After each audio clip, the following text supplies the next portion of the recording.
نماز تراویح میں آخری پارہ سورت نبا سے لے کر واللیل تک ان صورتوں کی تلاوت کی گئی ہے۔ آخری پاؤ سپارے کا باقی ہے جس کی آج انشاءاللہ تلاوت بھی کی جائے گی اور آج ختم قرآن پاک بھی آپ کی اس مسجد میں ہوگا۔ سورت نبا آخری پارے کی پہلی سورت، اس میں 2 رکوع ہیں، اس کی 40 آیات بینات ہیں۔ عربی میں نبا خبر کو کہتے ہیں، تو اس سورت کی دوسری آیت میں لفظ نبا موجود ہے، اسی مناسبت سے اس سورت کا نام سورت نبا رکھا گیا، یا اس سورت کا نام اما یتسالون بھی ہے دوسرا، کیونکہ اس کا پہلا جو جملہ ہے وہ یہی ہے اما یتسالون عن النبأ العظیم۔ اس مناسبت سے اس سورت کا نام سورت نبا یا اما یتسالون رکھا گیا۔ اس سورت کے اندر اللہ تبارک و تعالی نے یہ بات بیان کی ہے کہ جو کفار مکہ قرآن کو جادو کہتے تھے، قرآن کو شاعر کا کلام کہتے تھے، تو اللہ تبارک و تعالی نے اس کی تردید کی اور فرمایا کہ یہ قرآن کسی جادوگر کا کلام نہیں ہے، بلکہ اس کے اندر جو ہے وہ قیامت کی خبریں ہیں اور اس میدان حشر کی خبریں ہیں جس کے اندر دوبارہ تمہیں زندہ کیا جائے گا۔ اس چیز کو اللہ تبارک و تعالی نے بیان فرمایا۔ اس کے بعد اللہ تبارک و تعالی نے اپنی قدرت کو بیان فرمایا اور اپنی قدرت کی عظمت کو بیان کرتی فرمایا کہ انسان تو مرنے کے بعد دوبارہ اٹھنے کو نہیں مانتا، تو آج ذرا سن تیرے رب نے تیرے لیے کیا کچھ بنایا ہے جو تیری عقل میں نہیں آتی۔ فرمایا الم نجعل الارض مہادا والجبال اوتادا وخلقناکم ازواجا وجعلنا نومکم سباتا وجعلنا اللیل لباسا وجعلنا النہار معاشا وبنينا فوقهم سبعا شدادا وجعلنا سراجا وهاجا وأنزلنا من المعصرات ماء ثجاجا۔ اللہ نے اپنی 10 نعمتیں جو ہیں ان کو بیان کیا ہے۔ کیا ہم نے زمین کو تمہارے لیے بچھونا نہیں بنایا تاکہ تم اس پہ ٹھہر سکو؟ کیا ہم نے پہاڑوں کو میخیں نہیں بنایا تاکہ زمین اس سے ثابت اور قائم ہو جائے؟ اللہ فرماتا ہے کیا ہم نے مرد اور عورت کا جوڑا نہیں بنایا تاکہ وہ سکون ایک دوسرے سے حاصل کریں اور معاشی اور معاشرتی امور کا نظام چلائیں؟ پھر اللہ نے فرمایا کیا ہم نے تمہارے لیے نیند کو پیدا نہیں کیا تاکہ تمہارے جسموں کو آرام پہنچے، تمہاری تھکاوٹ جو ہے وہ دور ہو جائے؟ پھر اللہ فرماتے ہیں کیا ہم نے رات کو نہیں ڈھانپنے والا بنایا، پوشیدہ بنایا تاکہ تمہارے پوشیدہ معاملات اس میں ہوں؟ پھر فرمایا کیا ہم نے دن کو روزگار کمانے کے لیے نہیں بنایا؟ پھر اسی طرح اللہ نے فرمایا کیا ہم نے تمہاری اوپر 7 مضبوط آسمان نہیں بنائے جن پر زمانے کا کوئی اثر نہیں ہوتا؟ یعنی دنیا میں اگر کوئی چیز زیادہ عرصہ رہ جائے تو پرانی ہو جاتی ہے، یہ کبھی پرانے نہیں ہوتے، اسی طرح برقرار ہیں۔ تو اللہ تبارک و تعالی نے فرمایا کیا ہم نے بادلوں سے تمہارے لیے زوردار پانی نہیں برسایا تاکہ اس سے تمہارے لیے اناج ہوئے، تم اس سے کھاؤ پیو؟ یہ ساری ہماری نعمتیں ہیں۔ تو جو رب ان ساری چیزوں پہ قادر ہے وہ اس بات پہ بھی قادر ہے کہ مرے ہوئے انسان کو دوبارہ زندہ کر سکتا ہے۔ اس پہ اللہ تبارک و تعالی نے اپنی جو ہے وہ قدرت پہ دلائل پیش کیے۔ اس کے بعد اللہ تبارک و تعالی نے جو کفار کا جہنم میں ان کا جو حساب ہوگا اس کے بارے میں اللہ تبارک و تعالی نے ارشاد فرمایا کہ جو کچھ تم کر رہے ہو یہ ہم تمہارا سب کچھ شمار کر رہے ہیں، جو بھی تم لکھتے ہو پڑھتے ہو سب جو ہے اس کو شمار کیا جا رہا ہے، جو بھی تم دنیا میں کرتے ہو۔ تو کل قیامت والے دن کفار مکہ اور کفار کو جو نے اللہ اور اس کے رسول کو نہیں مانا ان کو کہا جائے گا کہ فذوقوا فلن نزیدکم الا عذابا، اب چکھو یہ عذاب، تمہیں اس عذاب میں کوئی کمی نہیں آنے والی۔ یعنی اللہ تبارک و تعالیٰ ان لوگوں کو مخاطب کر رہا ہے کہ جو رب کی وحدانیت کو نہیں مانتے، اگر ایسا ہی ہے تو پھر کل قیامت والے دن تمہیں سخت عذاب میں ڈالا جائے گا اور تمہارا وہ عذاب بڑھایا ہی جائے گا، کم نہیں کیا جائے گا، اور بار بار تمہیں کہا جائے گا چکھو اس عذاب کو، اور یہ عذاب اس وجہ سے ہے کہ جو دنیا میں تم نے اللہ اور اس کے رسول سے انکار کیا تھا، منہ موڑا تھا۔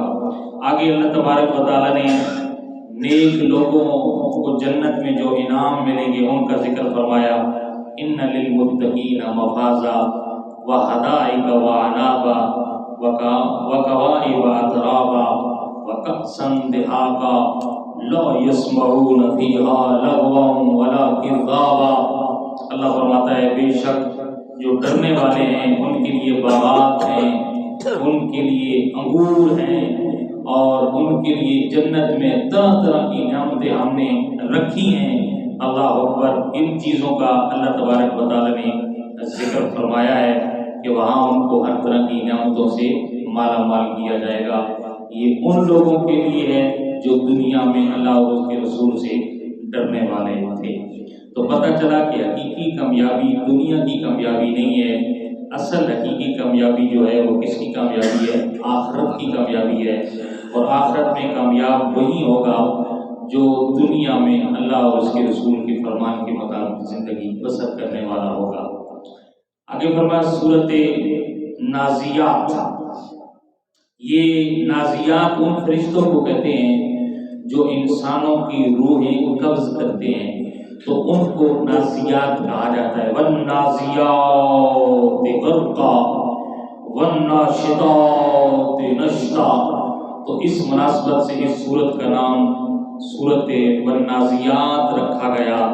اس میں دو طرح کے فرشتوں کی اللہ نے قسم اٹھائی ہے، ایک فرمایا والنازیات غرقا، ان فرشتوں کی قسم جو سختی کے ساتھ جان کو کھینچتے ہیں، اور آگے فرمایا والناشطات نشطا، اور ان فرشتوں کی قسم جو نرمی کے ساتھ بندے کی روح قبض کرتے ہیں۔ اب دو طرح کے فرشتے ہیں جو انسان، تو جو سختی کے ساتھ روح قبض کرتے ہیں وہ کن کے لیے ہیں؟ کافروں کے لیے ہیں، منافقوں کے لیے ہیں، رب کے باغی کے لیے ہیں۔ ان کے لیے روح جب وہ قبض کرتے ہیں تو سخت کرتے ہیں، اور جب مسلمان کی باری آتی ہے تو ان کے لیے جو جماعت ہے فرشتوں کی روح قبض کرنے والی، وہ انتہائی نرمی کے ساتھ، انتہائی جو ہے وہ نرمی کے ساتھ وہ اس کی روح قبض کرتی ہے، اس کو پتہ ہی نہیں چلتا۔ اس لیے حضرت سیدنا خزرج فرماتے ہیں کہ ایک مرتبہ امام الانبیاء صلی اللہ علیہ وسلم، ایک آپ کے انصاری صحابی بیمار تھے، ان کی بیمار پوسی کے لیے تشریف لے گئے۔ جب حضور ان کے پاس پہنچے تو دیکھا تو ان کے سرانے حضرت اسرائیل کھڑے ہیں، یعنی اب ان کی آخرت کا وقت آ گیا ہے، کھڑے ہیں۔ عام بندے کو تو نظر نہیں آتے، لیکن رسول اللہ نے نگاہ نبوت سے دیکھ لیا ہے۔ تو رسول اللہ صلی اللہ علیہ وسلم نے فرمایا اے ملک الموت، یہ میرے صحابی ہیں، ذرا ان پہ نرمی کرنا، کیونکہ یہ مومن ہیں۔ تو اس وقت حضرت ملک الموت نے بارگاہ مصطفی میں عرض کی یا رسول اللہ آپ خوش ہو جائیں، اپنی آنکھیں ٹھنڈی رکھیں، بے شک میرے رب نے مجھے ہر مومن کی روح نرمی کے ساتھ نکالنے کا حکم دیا ہے۔ تو اس فرشتوں کا جو ہے وہ ذکر کیا گیا۔ اسی طرح سامعین ذی وقار، اس کے بعد اس کی اگلی سورت جو ہے سورت عباسہ، اس کے اندر اللہ تبارک و تعالیٰ نے ایک تو اپنی وحدانیت کو بیان فرمایا، دوسرا رسول اللہ صلی اللہ علیہ وسلم کی اخلاقیات کی تعلیم اللہ نے ارشاد فرمائی۔ امام الانبیاء صلی اللہ علیہ وآلہ وسلم ایک مرتبہ کفار مکہ کو اسلام کی دعوت دے رہے تھے۔ یہ مکہ کے سردار کبھی کبھی جو ہے وہ امام الانبیاء کے سامنے آیا کرتے تھے، روز موقع نہیں ملتا تھا، تو ایک دن آ گئے سارے ابو جہل اور یہ سارے، ان کو حضور دعوت اسلام دے رہے تھے، تو اتنی دیر میں ایک صحابی حضرت عبداللہ ابن مکتوم جو نبینا ہیں، ان کو نہیں پتا تھا کہ حضور کے پاس یہ سردار بیٹھے ہیں، یہ آ کر حضور کی بارگاہ میں بار بار اپنا سوال کر رہے تھے۔ حضور نے ان کی طرف توجہ نہیں دی، حضور کا یہی خیال تھا کہ میں ان کو اسلام کی تبلیغ کروں، یہ تو اسلام لا چکے ہیں پہلے عبداللہ بن مکتوم، یہ کسی عمل کے لیے یا کسی کام کے لیے آئے ہوں گے، لیکن یہ ضروری ہے۔ تو حضور کے چہرے پر کچھ جو ہے آثار ناراضگی کے حضرت عبداللہ بن مکتوم کے حوالے سے اظہار ہوئی، آپ کا تشریف لے گئے، تو اس وقت اللہ نے اس صورت کو نازل کر کے اپنے نبی کو تسلی دی، فرمایا پیارے یہ جو مکہ کے سردار ہیں نا، یہ کبھی بھی ایمان نہیں لائیں گے، لہذا ان کی خاطر اپنے غریب صحابہ کو نہ چھوڑا کرو، ان پہ نگاہ کرم فرمایا۔ اس بات کو اللہ تبارک و تعالیٰ نے بیان فرمایا، اور اس واقعے کے بعد امام الانبیاء صلی اللہ علیہ وسلم حضرت عبداللہ ابن مکتوم ویسے بھی صحابی تھے اور ان کی بڑی عزت فرمایا کرتے تھے اس واقعے کے بعد، اور ان کی حاجتیں خود پوچھا کرتے تھے، یہ نبینا ہے۔ اور امام الانبیاء نے جب غزوات میں تشریف لے جاتے تھے تو 2 مرتبہ مدینہ میں ان کو اپنا نائب بنایا تھا، 2 مرتبہ، اور یہ جنگ قاسیہ میں شہید ہوئے تھے حضرت عبداللہ بن مکتوم، اور یہ مؤذن رسول بھی ہیں، یہ بات بھی یاد رکھیں، ایک حضرت بلال اذان دیتے تھے اور دوسرے حضرت عبداللہ ابن مکتوم، یہ نبینے تھے اور یہ بھی اذان دیا کرتے تھے۔ اور امام الانبیاء صلی اللہ علیہ وآلہ وسلم کی وہ حدیث مشہور ہے کہ حضور نے فرمایا جب بلال اذان دے تو اس وقت کھاتے پیتا رہا کرو، رمضان کے حوالے سے، کیونکہ بلال تہجد کی اذان دیتے تھے، تو فرمایا جب عبداللہ ابن مکتوم اذان دے تو اس سے پہلے کھانا پینا جو ہے وہ چھوڑ دو۔ تو یہ عبداللہ ابن مکتوم صبح کی اذان دیتے تھے اور حضرت بلال تہجد کے لیے اذان دیا کرتے تھے۔ تو بہرحال یہ وہ عظمت والے صحابی ہیں۔ تو آگے اس کے بعد سورت تکویر ہے جناب۔ تکویر کا معنی ہوتا ہے لپیٹنا، تو اللہ نے قیامت کے منظر کو بیان فرمایا، اذا الشمس كورت واذا النجوم انكدرت، جب قیامت آئے گی تو پھر یہ سورج کو لپیٹ دیا جائے گا، یہ ستارے بے نور ہو جائیں گے، بکھر جائیں گے اور ذرے ذرے ہو جائیں گے، پہاڑ ہواؤں کی طرح روئی کی طرح اڑتے ہوئے نظر آئیں گے۔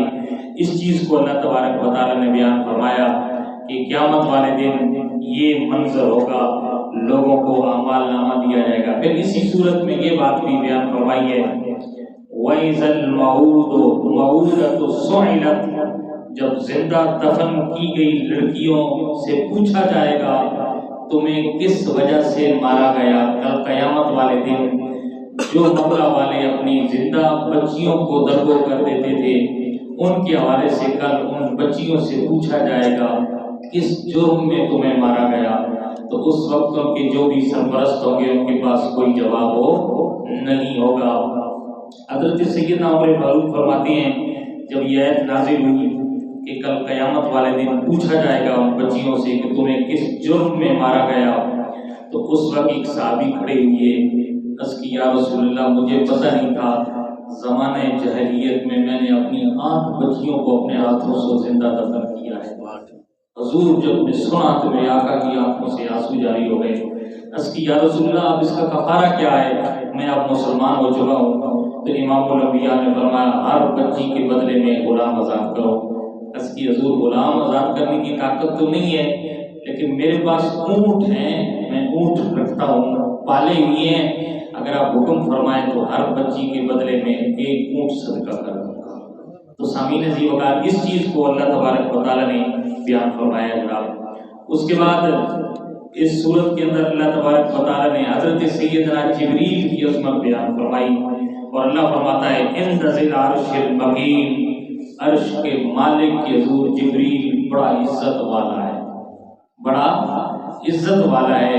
لیکن اتنی فرشتوں کی تعداد ہے کہ جس کا علم سوائے رب کے کسی کو معلوم نہیں، ٹھیک ہے نا جی؟ تو سارے فرشتوں کا سردار جبریل کو بنایا، عزت ہے تو نہیں؟ لاکھوں نہیں کروڑوں اربوں فرشتے ہیں، اور سارے فرشتوں میں سے اللہ نے جس فرشتوں کو اپنے کلام کی اپنے وحی کو نبیوں کی طرف بھیجنے کے لیے انتخاب فرمایا، اس فرشتے کا نام بھی کیا ہے؟ سیدنا جبریل امین۔ یہ عزت والے فرشتے ہیں سارے فرشتوں میں سے۔ اسی طرح جس طرح میرے مصطفیٰ صلی اللہ علیہ وسلم سارے نبیوں سے افضل اور اعلیٰ ہیں، اسی طرح فرشتوں میں سے افضل اور اعلیٰ حضرت جبریل امین ہیں، جن کو جو ہے سردار الملائکہ کہا جاتا ہے۔ اس کے بعد سورت انفطار۔ انفطار کا معنی بھی ہوتا ہے پھٹ جانا۔ یہ بھی قیامت کی ہولناکیاں اللہ تبارک و تعالیٰ نے اس سورت کے اندر بھی بیان فرمائی ہیں، اور اس کے اندر بھی جو ہے وہ قیامت کی ہولناکیوں کو اللہ نے بیان فرمایا۔ اس کے علاوہ اس سورت کے اندر اللہ تبارک و تعالیٰ نے یہ بیان کی ہے چیز کہ ایک بندہ رب کی نافرمانی کرتا ہے اور نافرمانی کر کے پھر امید رکھے کہ میرا رب مجھے اس کا اچھا بدلہ دے گا، یہ نہیں ہو سکتا۔ رب کا قانون نہیں ہے میرا۔ رب فرماتا ہے اگر اچھے بدلے کی امید رکھتے ہو تو پھر دنیا میں رب کی نافرمانی نہیں کرنا ہوگی، رب کے حکم کے مطابق زندگی بسر کرنا ہوگی۔ یہ نہیں کہ تم بھڑے کام بھی کرتے رہو، نافرمانیاں بھی کرتے رہو اور پھر کہو کہ نہیں رب رحم کرے گا۔ رب نے قانون یہ بنایا ہے کہ اگر رب کی رحمت حاصل کرنی ہے تو پھر کیا کرو؟ اس کے فرمان کے مطابق زندگی بسر کرو۔ اس لیے امام الانبیاء صلی اللہ علیہ وسلم نے فرمایا عظیم انسان وہ ہوتا ہے جو دنیا میں ہر روز اپنا محاسبہ کرتا ہے کہ میں نے آج کیا کھویا، کیا پایا، رب کے لیے کتنی جو ہے میں نے فرمانبرداری کی، رب کے حکم کے مطابق عمل کیا اور رب کی نافرمانی کہاں کی۔ تو یہ حضور نے فرمایا وہ بندہ جو ہے وہ عظمت والا اور شان والا ہوتا ہے۔ اور امام الانبیاء صلی اللہ علیہ وسلم نے فرمایا تم اللہ کے علم اور بردباری سے دھوکے میں نہ پڑو، بے شک جنت اور دوزخ تمہارے جوتوں کے تسموں کے بھی قریب ہے۔ اگر تم رب کی فرمانبرداری کرو گے تو جنت کے حقدار بنو گے، اور اگر نافرمانی کرو گے تو پھر یاد رکھنا اس کے لیے میرے رب نے سزا مقرر کر رکھی ہے۔ پھر اس کے بعد اسی صورت میں اللہ تبارک و تعالیٰ نے جو انسان کے لیے دو فرشتے مقرر کیے ہیں ان کو اللہ تبارک و تعالیٰ نے بیان فرمایا کہ جو ہر وقت انسان کا ذرہ ذرہ کا عمل جو ہے وہ لکھ رہے ہیں، کوئی عمل ان سے پوشیدہ نہیں ہے۔ اس چیز کو اللہ تبارک و تعالیٰ نے بیان فرمایا۔ اس کے بعد صورت مطففین۔ مطففین کا معنی ہوتا ہے ناپ تول میں کمی کرنا۔ اللہ فرماتا ہے وَيْلٌ لِّلْمُطَفِّفِينَ، وائل ہے ان لوگوں کے لیے جو ناپ تول میں کمی پیش کرتے ہیں۔ حضور جب مدینہ میں تشریف لائے تو امام الانبیاء صلی اللہ علیہ وآلہ وسلم جب مدینہ میں آئے تو وہاں اکثر لوگ مدینہ کے جو ہیں وہ ناپ تول میں کمی پیش کیا کرتے تھے، یعنی انہوں نے دو پیمانے رکھے ہوئے تھے۔ غلہ یہ چیز خریدنے کے لیے بڑا پیمانہ تھا، بیچنے کے لیے چھوٹا ہوا کرتا تھا۔ ان میں سے ایک مشہور بندہ وہ مدینہ میں تھا جس کا نام ابو جہینہ تھا، تو اس کی مذمت میں اللہ تبارک و تعالیٰ نے اس صورت کو نازل کیا اور ناپ تول کی کمی سے اللہ تبارک و تعالیٰ نے منع فرمایا امت محمدی کو بھی۔ اور جیسے کہ آپ سن چکے ہیں پہلی بھی کئی قوموں کو اللہ تبارک و تعالیٰ نے اس لیے عذاب دیا ہے کہ وہ ناپ تول میں کیا کرتے تھے، کمی کیا کرتے تھے اور ناپ تول میں انصاف نہیں کیا کرتے تھے۔ اس لیے اس چیز کو اللہ تبارک و تعالیٰ نے جو ہے وہ بیان فرمایا ہے۔ اس کے بعد سامعین ذی وقار اسی صورت کے اندر اللہ تبارک و تعالیٰ نے ایمان والوں کو آخرت میں اللہ کے دیدار کی نعمت نصیب ہوگی اس کی بشارت سنائی ہے۔ اور جو رب کے دشمن ہیں، کافر ہیں، کل قیامت والے دن انہیں رب کے دیدار سے محروم رکھا جائے گا اور مسلمانوں کو رب کا دیدار عطا کیا جائے گا۔ جنت میں اللہ کی بے شمار نعمتیں جناب، ان نعمتوں میں سے سب سے بڑی نعمت جنت میں کون سی ہے؟ وہ سب سے بڑی نعمت جو جنت میں ہے وہ رب کا دیدار ہے۔ بولو رب کا دیدار ہے جو اہل جنت کو عطا کیا جائے گا اور ہر جمعے کو عطا کیا جائے گا۔ ہر جمعے کو اہل جنت کو رب کا دیدار کیا جائے گا۔ پورا ہفتہ اہل جنت اسی انتظار میں رہیں گے کب جمعہ آئے گا، رب کے انوار و تجلیات کا نظارہ کریں گے۔ تو جب جمعہ آتا ان کے لیے گویا یہاں بھی جمعے کا دن عید کا دن ہے، اور وہاں بھی ان کے لیے اہل جنت کے لیے کیا ہوگا، عید کا دن بن جائے گا۔ اس لیے اللہ تبارک و تعالیٰ نے اس صورت میں اس چیز کو بیان فرمایا ہے۔ اس کے علاوہ آگے اللہ تبارک و تعالیٰ نے صورت